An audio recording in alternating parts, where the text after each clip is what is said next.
In this video, I'm going to talk about how people say money isn't everything.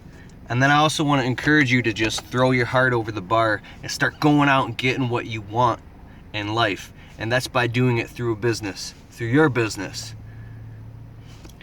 I was in the grocery store a few minutes ago, and I started thinking about business and life and money. And you know, when you want to get a steak or you want to throw the shrimp or the lobster in there, you start looking at your budget. And sometimes, you know, you could be like, man, that's not my budget right now. I don't want my grocery bill to be way too high because I can't afford it. And you think about, doesn't that make you mad? Doesn't that make you angry when you can't afford something so simple as, you know, hey, want to cook up a couple steaks for the wife or the girlfriend tonight, or something, do something nice, a bottle of wine, but can't afford it. We live in the wealthiest society of human history. There is wealth and abundance all around us, and you're going to let something as an excuse, and it's an excuse as, I can't afford it, get between your happiness. So all these fears and frustrations come up, and all these wants and aspirations come up, and you're sitting there walking a tightrope in the middle of the grocery store over a pack of steaks for 20 bucks. 20 bucks. Then all this childhood programming comes up saying, oh, money isn't everything, or just all that crap comes up for you. And I want to let you know that you deserve it. You absolutely deserve it.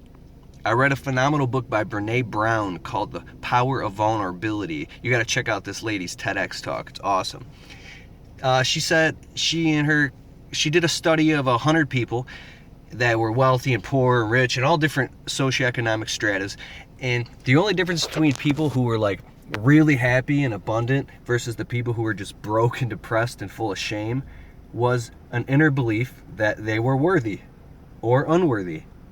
An inner belief that they were worthy and unworthy is the only thing that they could find that made the difference between happy or unhappy, successful, unsuccessful, wealthy or broke, you know, type of people. And that really struck a chord with me. So I started thinking about my life and where I came from and how, you know, a lot of the negative programming crap that I learned of, you know, a business is risky, and we're, you know, I'm going to just skip talking about all it and say all the programming, most of the stuff you were told as a kid growing up is a bunch of crap. Take it, flush it down the toilet right now and install a new set of beliefs that says, guess what? You're wealthy and abundant. You deserve to be wealthy and abundant. You deserve the steak and the shrimp in your grocery cart. You deserve the bottle of wine. And because it's all around us, and it doesn't make you a bad person. It doesn't make you evil. It doesn't mean you worship money. It doesn't mean any of that stuff. Elevate yourself, throw your heart over the bar, and go out and do the things that you want to do and execute and get those things done in your business.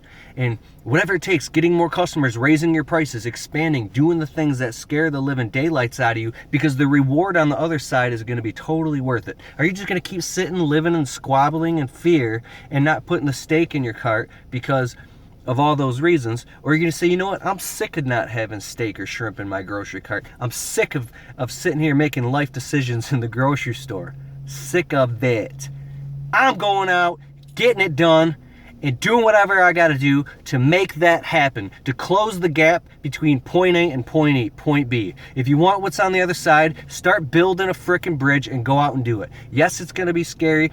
Yes, you got to throw your heart over the bar and go for it. And I'll tell you time and time again, Seth Godin, this book was amazing. Was it Outliers? Not Malcolm Gladwell. I read so many books, it's crazy. Come on, I gotta get this author.